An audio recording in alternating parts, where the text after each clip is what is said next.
Let's make a fall leaf fairy costume for the Georgia Renaissance Festival. Hi guys, my name is Jess. I'm a costume designer and this is my concept for a fall leaf fairy cosplay. I started with a pair of 18th century stays, the pattern which I kind of meshed together from a few sources.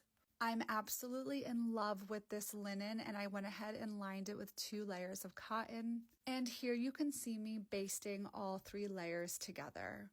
I wanted to give the linen fabric a little bit more sturdiness because I plan on adding quite a bit of boning to these 18th century stays. Hand basting may seem incredibly tedious, but I find it very relaxing. This is a technique that tailors tend to use and a lot of historical garments call for it. It ensures that the grain lines are going in the right direction and that your pattern is matching up perfectly. Of course, we have to take a kitten break. This is my new kitten. Her name is Buffy. Once everything was basted to my liking, I went ahead and was able to sew in all of my boning channels. I then went ahead and hand sewed on the binding because I really wanted this to have a clean finish from the outside as well as the inside. And sometimes with these historical patterns, they don't want to go under a sewing machine. It's just easier to sew by hand because they were made when there was no sewing machine invented. So this is what the inside looks like. I love looking at the guts of a garment, and now we're gonna start on our skirt.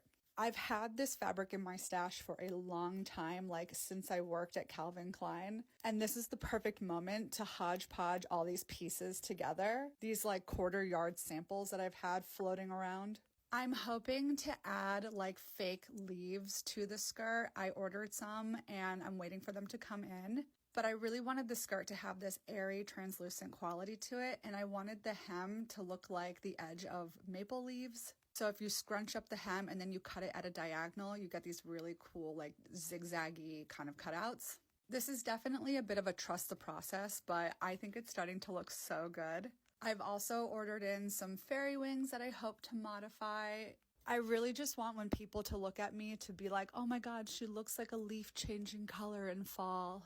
So we finally put our grommets in and here is the final look. Well, I say final, but we still have so much more to go. But this is the base layer. What do you guys think? Like I said, I'm hoping to add more leaves and some gold details, maybe some chains. I don't know. This is fun. This is where it gets exciting. So stay tuned for part 2.